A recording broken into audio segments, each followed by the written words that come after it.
Alice's Last Adventure by Thomas Ligotti. Preston, stop laughing. They ate the whole backyard. They ate your mother's favorite flowers. It's not funny, Preston.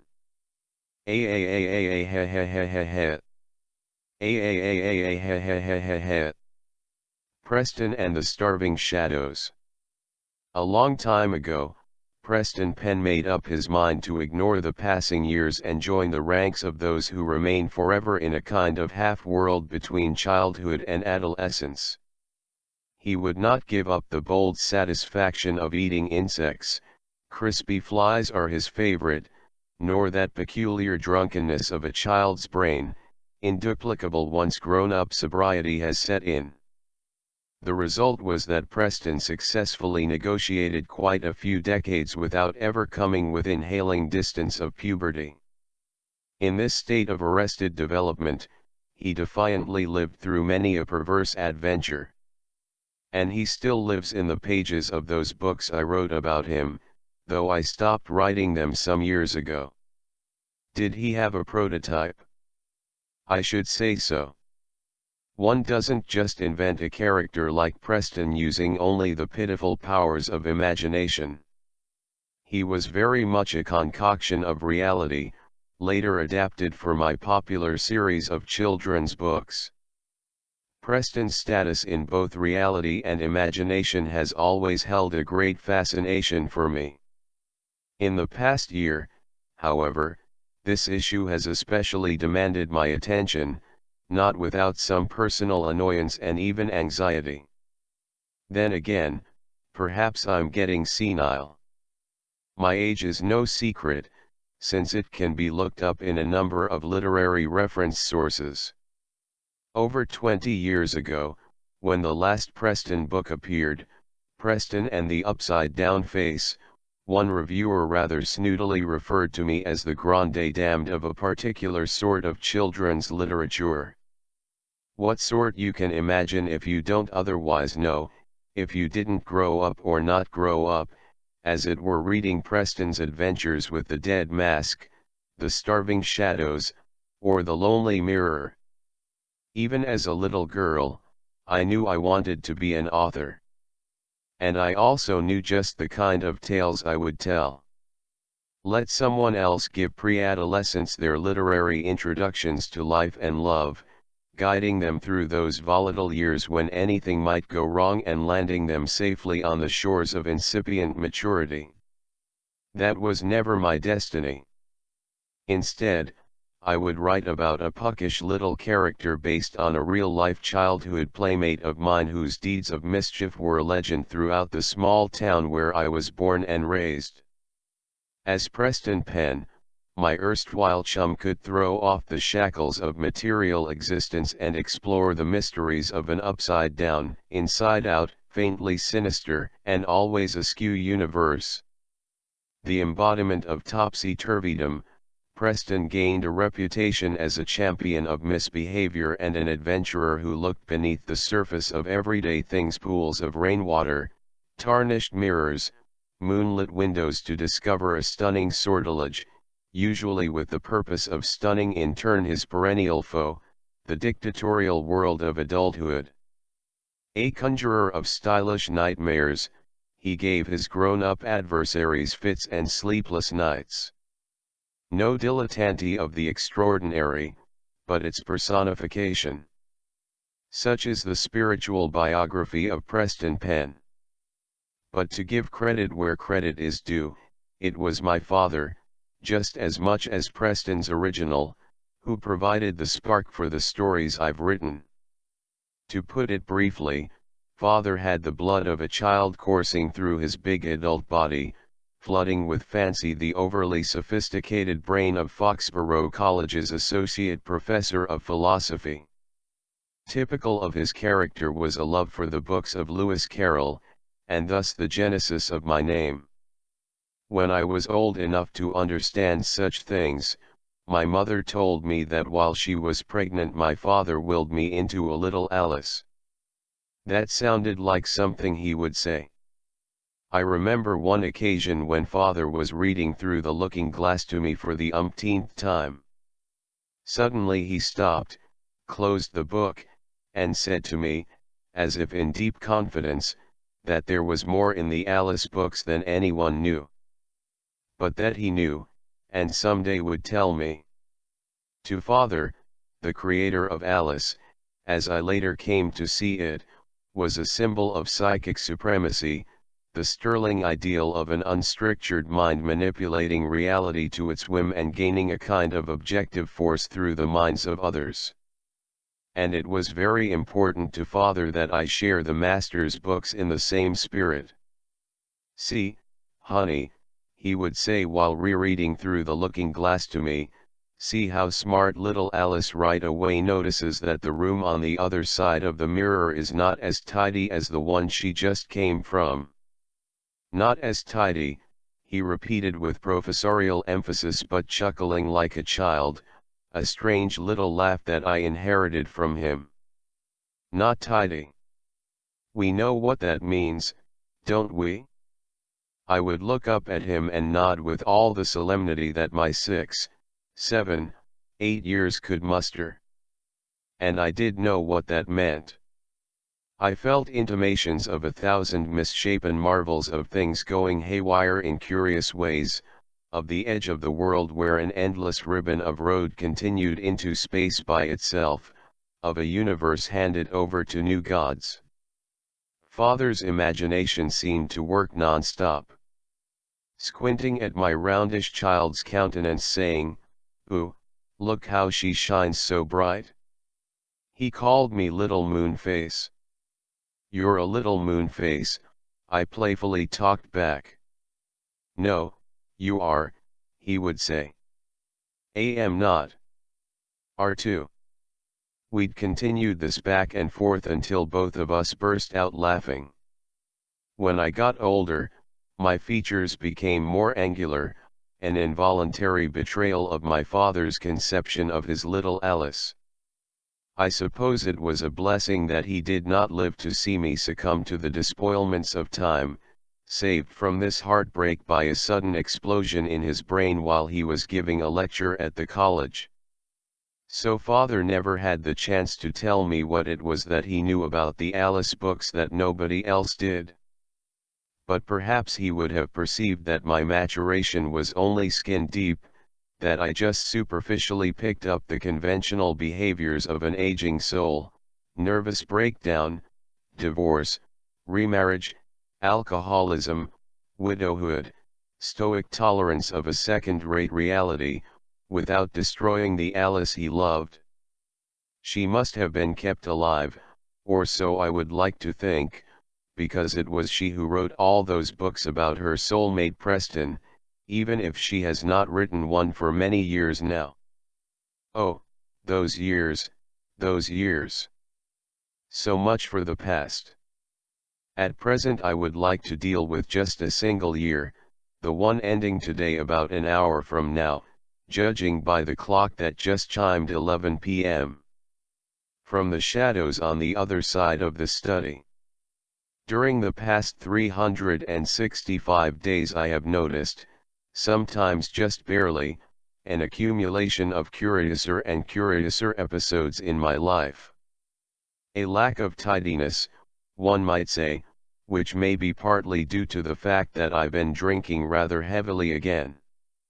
Some of the previously mentioned episodes are so elusive and insubstantial that it would be a real chore to talk about them, except perhaps in terms of the moods they leave behind like fingerprints, and which I've learned to read like divinatory signs. My task will be less taxing if I confine myself for the most part to the grosser incidents I have to recount, thereby making it easier to give them a modicum of the sense and structure I could use just now. Tidying up as it were neat as a pin, straight and sure as the green lines on the yellow page before me. I should start by identifying tonight as that immovable feast which Preston always devotedly observed, celebrating it most intensely in Preston and the Ghost of the Gourd, even if time has almost run out on this holiday, according to the clock ticking at my back. Though from the look of things, the hand seems stuck on the hour I reported a couple of paragraphs ago. Perhaps I misjudged it before. For some years I've made an appearance at the local suburban library on this night to give a reading from one of my books as the main event of an annual Halloween fest. Tonight I managed to show up once again for the reading, even if I hesitate to say everything went as usual. Last year, however, I did not make it at all to the costume party. This brings me to what I think is the first in a year-long series of disruptions unknown to a biography previously marked by nothing more than episodes of conventional chaos. My apologies for taking 2 steps backward before 1 step forward. As an old hand at storytelling, I realize this is always a risky approach when bidding for a reader's attention. But here goes. It was 1 year ago today that I cancelled my reading at the library to attend an out-of-town funeral of someone from my past. This was none other than that sprite of special genius whose exploits served as the prima materia for my Preston Penn books. The excursion was one of pure nostalgia, however, for I hadn't actually seen this person since my 12th birthday party. It was soon afterward that my father died, and my mother and I moved out of our house in North Sable, Mass. See Childhood Homes of Children's Authors for a photo of the old 2-story frame job, heading for the big city and away from sad reminders. A local teacher who knew of my work, and its beginnings in North S, sent me a newspaper clipping from the Sable Sentinel which reported the demise of my former playmate and even adverted to his second-hand literary fame.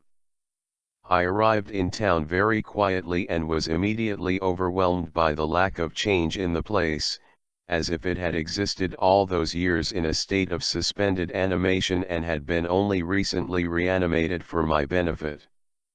It almost seemed that I might run into my old neighbors, schoolmates, and even Mr. So-and-so who ran the ice cream shop, which I was amazed to see still in operation. On the other side of the window, a big man with a walrus mustache was digging ice cream from large cardboard cylinders, while 2 chubby kids pressed their bellies against the counter. The man hadn't changed the least bit over the years. He looked up and saw me staring into the shop, and there really seemed to be a twinkle of recognition in his puffy eyes. But that was impossible. He could have never perceived behind my ancient mask the child's face he once knew, even if he had been Mr. So-and-so and not his look-alike, son? Grandson. There we were, 2 complete strangers gawking at each other, both of us actors performing together on the same stage but playing out different dramas. It brought to mind one of my early books, Preston and the Two-Faced Clock, wherein time goes by so fast that it stands still.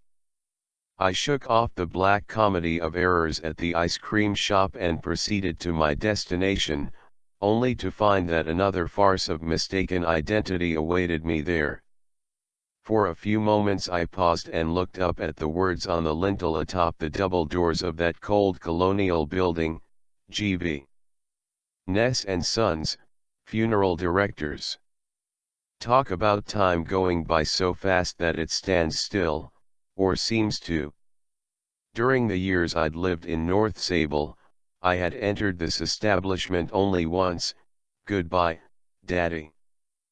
But such places always seem familiar, having that perfectly vacant, neutral atmosphere common to all funeral homes, the same in my hometown as in the suburb outside New York, good riddance, hubby, where I'm now secluded.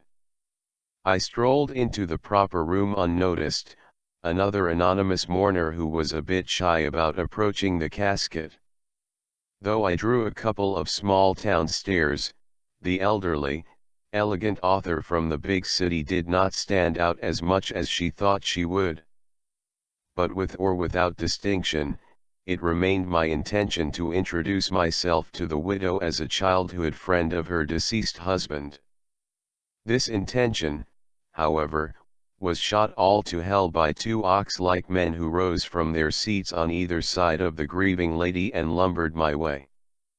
For some reason I panicked. "You must be Dad's cousin Winnie from Boston.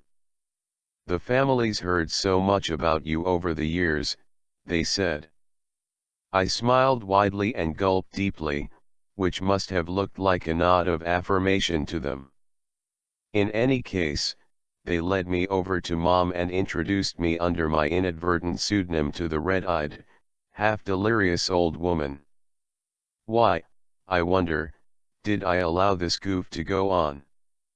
"Nice to finally meet you, and thank you for the lovely card you sent," she said, sniffing loudly and working on her eyes with a grotesquely soiled handkerchief. "I'm Elsie." Elsie Chester, I thought immediately, though I wasn't entirely sure that this was the same person who was rumored to have sold kisses and other things to the boys at North Sable Elementary. So he had married her, wad they all know? Possibly they had to get married, I speculated cattily. At least one of her sons looked of sufficient age to have been the consequence of teenage impatience. Oh, well. So much for Preston's vow to wed no one less than the Queen of Nightmares. But even greater disappointments awaited my notice. After chatting emptily with the widow for a few more moments, I excused myself to pay my respects at the coffin side of the deceased. Until then I deliberately averted my gaze from that flower-crazed area at the front of the room, where a shiny, pearl-gray casket held its occupant in much the same position as the traveling tomb racer he'd once constructed. This part of the mortuary ritual never fails to make me think about those corpse viewing sessions to which children in the 19th century were subjected in order to acquaint them with their own mortality. At my age this was unnecessary, so allow me to skip quickly over the scene with a few tragic and inevitable words. Bald and blemished, that was rather expected. Totally unfamiliar, that wasn't. The mosquito-faced child I once knew was now repulsively bloated and saggy, swollen up and puffy-lipped like some unidentifiable corpse the cops might find in a river. Patently, he had overfed himself at the turgid banquet of life, lethargically pushing away from the table just prior to explosion. The thing before me was a portrait of all that was defunct, used up, the ultimate adult. But perhaps in death, I consoled myself, his child self was even now ripping off the false face of the overgrown-up before me. After paying homage to the remains of a memory, I slipped out of the room with a stealth my Preston would have been proud of. I'd left behind an envelope with a modest contribution to the widow's fund. I had half a mind to send a batch of gaping black orchids to the funeral home with a note signed by Laetitia Simpson, Preston's dwarfish girlfriend. But this was something that the other Alice would have done, the one who wrote those creepy books. As for me, I got into my car and drove out of town to the nearest fine hotel, where I found a nice sweet spoils of a successful literary career and a bar. And as it turned out, this overnight layover must take us down another side road, or back road, if you like, of my narrative. Please stand by. A late afternoon crowd had settled into the hotel's cocktail lounge, relieving me of the necessity of drinking in solitude. After a couple of scotches on the rocks, I noticed a young man looking my way from across the room. At least he appeared young from a distance. Emboldened by booze, I walked over to sit at his table. And with every step I took he seemed to gain a few years. He was now only relatively young from an old dowager's point of view, that is. His name was Hank DeVere, and he worked for a distributor of gardening tools and other such products. But let's not pretend to care about the details. Later we had dinner together, after which I invited him to my suite. It was the next morning, by the way, that inaugurated that year-long succession of experiences which I'm methodically trying to sort out with a few select examples. Half step forward coming up, pawn to king 3. I awoke in the darkness specific to hotel bedrooms, abnormally heavy curtains masking the morning light. Immediately it became apparent that I was alone. My new acquaintance seemed to have a more developed sense of tact and timing than I had given him credit for. At least I thought so at first. But then I looked through the open doorway into the other room, where I could see a convex mirror in a wood frame on the wall. The bulging eye of the mirror surveyed the entirety of the next room, and I noticed that something was moving around in the reflecting glass. A tiny, misshapen figure seemed to be gyring about, leaping and twirling in a madcap way that should have been audible to me. But it wasn't. I called out a name I barely remembered from the night before. There came no answer from the next room, but the movement in the mirror stopped, and the tiny figure, whatever it was, disappeared. Very cautiously I got up from the bed, robed myself, and peeked around the corner of the doorway like a curious child on Christmas morning. A strange combination of relief and confusion arose in me when I saw that there was no one else in the suite. I approached the mirror, perhaps to search its surface for the little something that might have caused the illusion. My memory is vague on this point, since at the time I was a bit hungover. But I can recall with spectacular vividness what I finally saw after gazing into the mirror for a few moments. Suddenly the sphered glass before me became clouded with a mysterious fog, from the depths of which appeared the waxy face of a corpse. It was the visage of that old cadaver I'd seen at the funeral home, now with eyes wide open and staring into mine. Or so it seemed for a moment before I put on my glasses. And when I did, all I saw was only my own face. A corpse-like kisser if ever there was one. Preston and the Looking Glass School, I thought, feeling almost inspired to take up my pen once more. And this inspiration was again aroused a short while later when I was checking out at the front desk.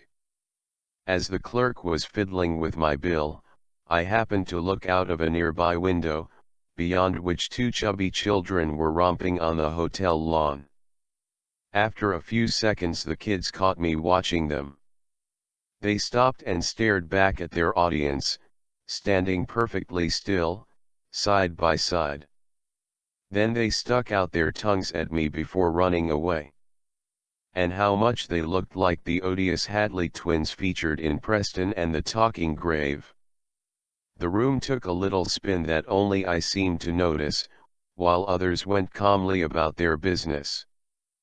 Possibly this experience can be ascribed to my failure to employ any post-debauch remedies that morning. The old nerves were somewhat shot, and my stomach was giving me no peace. Still, I've remained in pretty fair health over the years, and I drove back home without further incident. That was a year ago. Now get ready for one giant step forward, the old queen is now in play. In the succeeding 12 months I have noted a number of similar happenings, though they occurred with varying degrees of clarity. Most of them approached the fleeting nature of déjà vu phenomena. A few could be pegged as self-manufactured, while others lacked a definite source. I might see a phrase or the fragment of an image that would make my heart flip over, not a healthy thing at my age, while my mind searched for some correspondence that triggered this powerful sense of familiarity, the sound of a delayed echo with oblique origins. I delved into dreams, half-conscious perceptions, and the distortions of memory, but all that remained was a chain of occurrences with links as weak as smoke rings. But today, as pumpkins leer from porches and pillowcase ghosts swing on tree branches, this tenuous haunting has gained a more substantial consistency. It started this morning and continued throughout the day with increasingly more defined and evocative manifestations. Again, my hope is that I may tidy up my psyche by documenting these episodes, beginning with one that now seems a prefiguration of those to come. Lucid exposition is what's needed. Thus, place, the bathroom. Time, a little after 8 a.m. The water was running for my morning wash-up, cascading into the tub a bit noisily for my sensitive ears. The night before, I suffered from an advanced case of insomnia, which even extra doses of my beloved Guardsman's Reserve stock did not help. I was very glad to see a sunny autumn morning come and rescue me. My bathroom mirror, however, would not let me forget the sleepless night I'd spent, and I combed and creamed myself without noticeable improvement. Chessie was with me, lying atop the toilet tank and scrutinizing the waters of the bowl below. She was actually staring very hard and deliberately at something. "What is it, Chessie?" I asked with the patronizing voice of a pet owner. Her tail had a life of its own. She stood up and hissed, then yowled in that horribly demonic falsetto of threatened felines. Finally she dashed out of the bathroom, relinquishing her ground for the first time since she was a kitten. I had been loitering at the other side of the room, a groggy bystander to an unexpected incident. With a large plastic hairbrush gripped in my left hand, I investigated. I gazed down into the same waters. And though at first they seemed clear enough, something soon appeared from within its porcelain burrow. However, it retreated too soon back into the plumbing for me to say what it was. All that remained was a squiggly imprint on my memory. But I could not bring it into mental focus. It was as if I saw the thing and did not see it at the same time. Even so, whatever it may have been engendered a flurry of impressions within me, as of a confused nightmare that leaves behind only a pang of horror upon its dreamer. I wouldn't even bring up this installment in my story if I didn't think it related to another that occurred later on. This afternoon I began preparing myself for the reading I was to give at the library, the preparation being mostly alcoholic. I've never looked forward to this annual ordeal and only put up with it out of a sense of duty, vanity, and other less comprehensible motives. Maybe this is why I welcomed the excuse to skip it last year. And I wanted to skip it this year, too, if only I could have come up with a reason satisfactory to the others involved and, more importantly, to myself. Wouldn't want to disappoint the children, would I? Of course not, though heaven only knows why. Children have made me nervous ever since I stopped being one of them. Perhaps this is why I never had any of my own adopted any, that is for the doctors told me long ago that I'm about as fertile as the seas of the moon. The other Alice is the one who's really comfortable with kids and kiddish things. How else could she have written Preston and the laughing this or Preston and the twitching that? So when it comes time to do this reading every year, I try to put her on stage as much as possible, something that's becoming more difficult with the passing years. Oddly enough, it's my grown-up's weakness for spirits that allows me to do this most effectively. With each sip of scotch that passed my lips today I felt more at ease. The sun was going down in a pumpkin-colored blaze when I arrived at the little one-story library. Some costumed kids were hanging around outside, a werewolf, a black cat with a long curling tail, an extraterrestrial with fewer fingers than humans and more eyes. Coming up the walk was Tinker Bell escorted by a pirate. In spite of myself, I couldn't help smiling at the whole scene. For the first time in quite a while, this pageant of masqueraders brought back memories of my own childhood when my father took me trick-or-treating. His love of this night was easily as avid as Preston's. Having gotten into the spirit of this eve, I was feeling quite confident as I entered the library and confronted a flock of youngsters. But the spell was maliciously broken when some smart aleck called out from the crowd, shouting, "Hey, look at the mask she's wearing." After that I propelled myself down several linoleum hallways in search of a friendly adult face. Finally I passed the open door of a tidy little room where a group of ladies and the head librarian, Mr. Grosh, were sipping coffee. Mr. Grosh said how nice it was to see me again and introduced me to the moms who were helping out with the party. "My Williams read all your books," said a full-figured Mrs. Harley. "I just can't keep him away from them." Not for lack of trying, I thought, judging by the quietly infuriated tone of her voice. My only reply was a dignified smile. Mr. Grosh offered me some coffee but I declined, bad for the stomach. Then he wickedly suggested that, as it was starting to get dark outside, the time seemed right for the festivities to begin.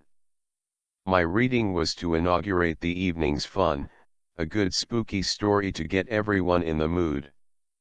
First, though, I needed to get myself in the mood, and pardoned myself to use the ladies' room, where I could refortify my fluttering nerves from a flask I had stowed away in my purse.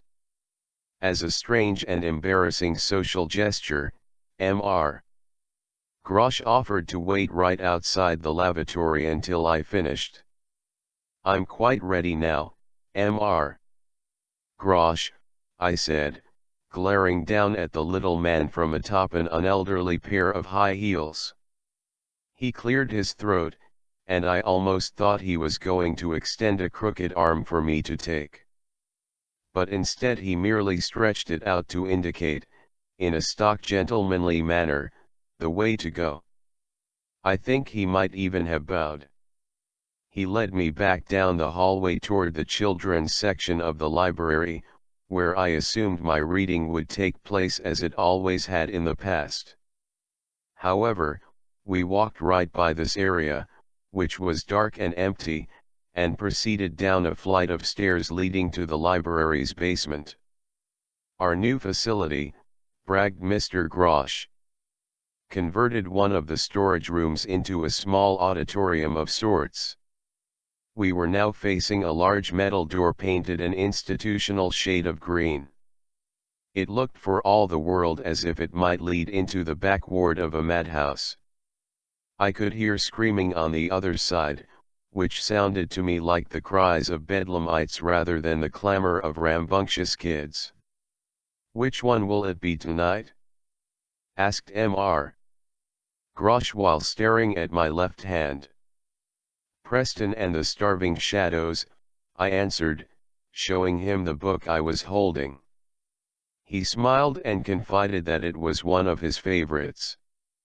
Then he opened the door for me, pushing its weight with both hands, and we entered what chamber of horrors I knew not. Over 50 kids were sitting in or standing on or knocking over their seats.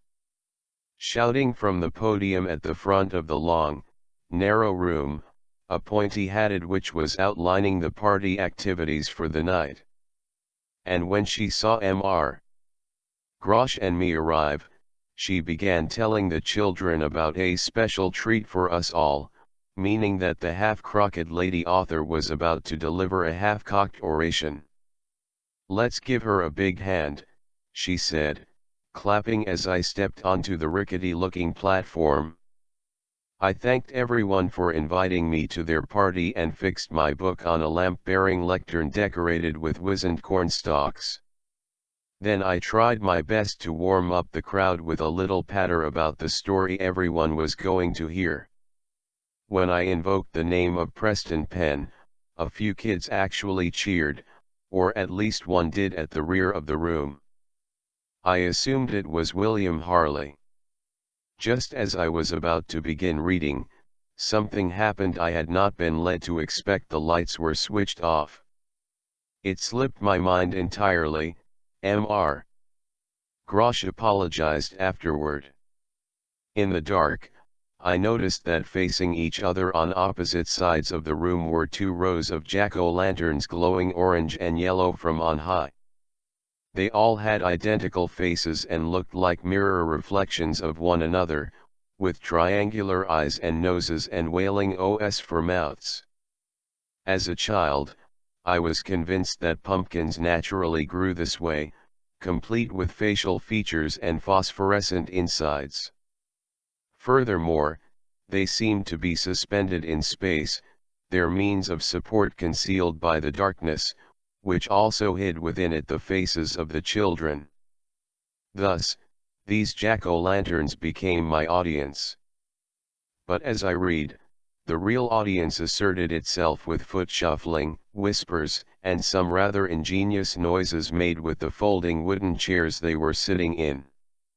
I also heard a devilish giggling, in the words I employed to describe the snickering laughter of the very imp whose story I was reciting. Toward the end of the reading, there came a low moan from somewhere in the back, and it sounded as if a seat had fallen over along with whoever was sitting in it. "It's all right," I heard an adult voice call out. The door at the back opened, allowing a moment of brightness to break the spooky spell, and some shadows exited. When the lights came on at the end of the story, I noticed that one of the seats in the last row was missing its occupant. "Okay, kids," said the parental witch after some minor applause for Preston, "everyone move their chairs against the walls and make room for the games and stuff." The games and stuff had the room in a low-grade uproar. Masked children ruled the night, indulging their appetite for sweet things to eat and drink, disorder for its own sake, and high-spirited pandemonium. I stood at the periphery of the commotion and chatted with Mr. Grosh. What exactly was the disturbance all about? I asked him. Did one of the kids have a spell of some kind? He took a gulp from a plastic cup of cider and smacked his lips offensively. "Oh, it was nothing. You see that child there with the black cat outfit? She seemed to have fainted.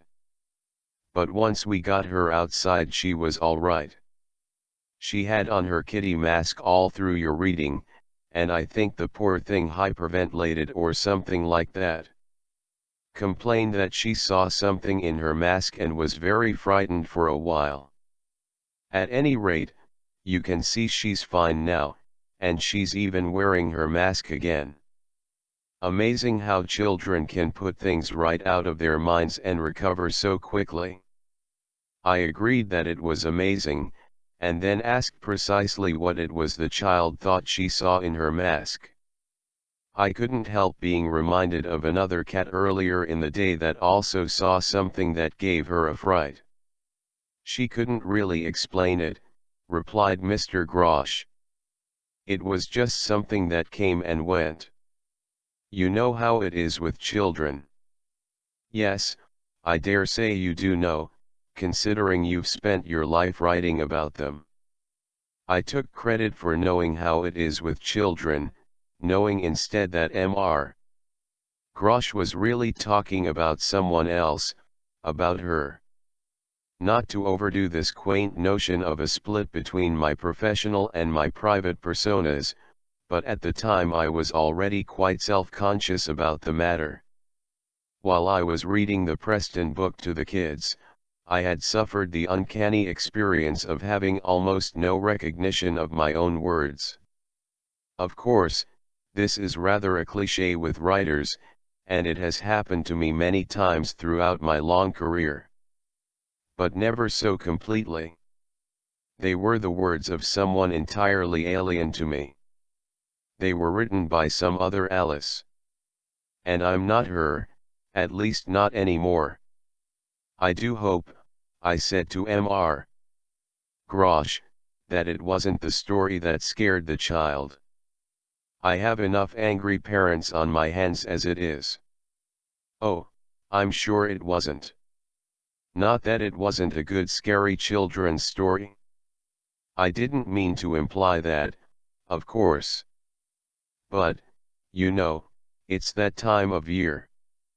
Imaginary things are supposed to seem more real. Like your Preston. He was always a big one for Halloween, am I right? I said he was quite right and hoped he would not pursue the subject. Imaginary things were not at all what I wanted to talk about just then. I tried to laugh it away. And you know, Father, for a moment it was exactly like your own laugh and not my hereditary impersonation of it. Much to everyone's regret, I did not stay very long at the party.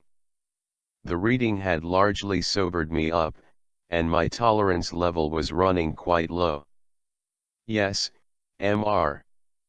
Grosh, I promise to do it again next year, anything you say.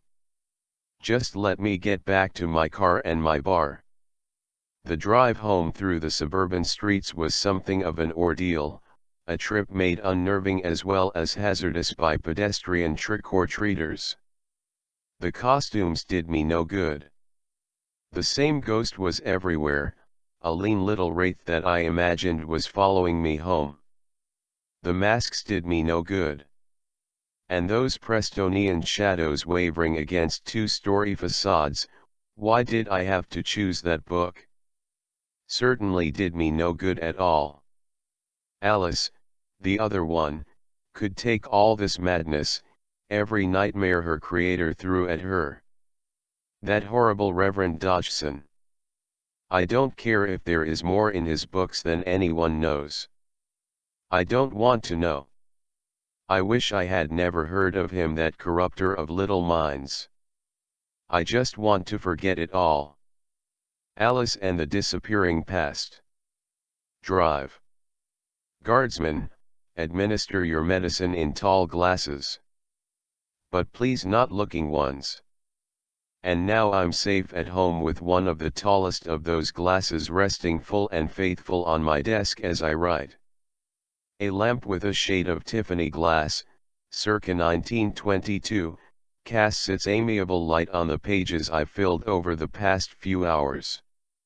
Though the hands of the clock seem locked in the same V position as when I started writing. The lamplight shines upon the window directly in front of my desk, allowing me to see a relatively flattering reflection of myself in the black mirror of the glass. The house is soundless, and I'm a rich, retired authoress widow. Is there still a problem? I'm not really sure. I remind you that I've been drinking steadily since early this afternoon. I remind you that I'm old and no stranger to the mysteries of geriatric neuroticism. I remind you that some part of me has written a series of children's books whose hero is a disciple of the bizarre. I remind you of what night this is and to what zones the imagination can fly on this hallowed eve. I need not, however, remind you that this world is stranger than we know, or at least mine seems to be, especially this past year. And I now notice that it's very strange and, once again, untidy. Exhibit 1. Outside my window is an autumn moon hanging in the blackness. Now, I have to confess that I'm not up on lunar phases, loony faces, as Preston might say, but there seems to have been a switch since I last looked out the window. The thing seems to have reversed itself. Where it used to be concaving to the right, it's now convexing in that direction, last quarter changed to first quarter, or something of that nature. But I doubt nature has anything to do with it. More likely the explanation lies with memory. So it's not the moon as such that's troubling me. The real trouble is with everything else, or at least what I can see of the suburban landscape in the street-lighted darkness. Like writing that can only be read in a mirror, the shapes outside my window, trees, houses, but thank goodness no people now look awkward and wrong. Exhibit 2.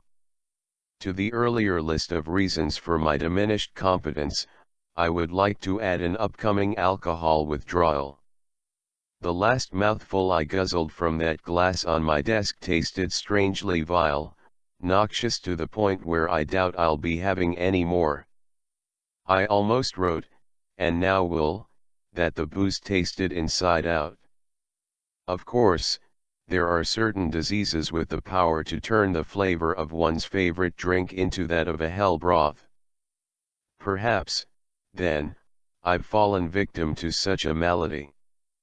But I remind you that though my mind may be terminally soused, it has always resided in corpore sano. Exhibit 3, the last. My reflection in the window before me. Perhaps something faulty in the melt of the glass. My face. The surrounding shadows seem to be overlapping it a little at a time, like bugs attracted to something sweet. But the only thing sweet about Alice is her blood, highly sugared over the years from her drinking habit. So what is it, then? Shadows of senility? Or those starving things I read about earlier this evening come back for a repeat performance? Since when does reading a story constitute an incantation calling up its imagery before the body's eyes and not the mind's? Something's backward here. Backward into a corner, checkmate. Now, perhaps this seems like merely a cry of wolf, however sincere I may be. I can't actually say that it isn't. I can't say that what I'm hearing right now isn't some Halloween trick of my besotted brain. The giggling out in the hallway, I mean. That demonic giggling I heard at the library. Even when I concentrate, I'm still not able to tell if the sound is inside or outside my head. It's like looking at one of those toy pictures that yield two distinct scenes when tilted this way or that, but, at a certain angle, form only a merging blur of them both. Nonetheless, the laughing is there, somewhere. And the voice is so familiar. He. Exhibit 4, the shadows again. They're all over my face in the window. Stripping away, as in the story. But there's nothing under that old mask. No child's face there, Preston. It is you, isn't it? I've never heard your laughter, except in my mind. Yet that's exactly how I imagined it would sound. Or has my imagination given you, too, a hand-me-down, inherited laugh? My only fear is that it isn't you but some impostor. The moon, the clock, the drink, the window. This is all very much your style, only it's not being done in fun, is it? It's not funny at all. Stop it, Preston, or whoever you are. And who is it? Who could be doing this? I've been good. I just got old, that's all. Please stop. The shadows in the window are coming out. No, not my face. Not my little moon face. I can't see any more. I can't see. Help me. Father.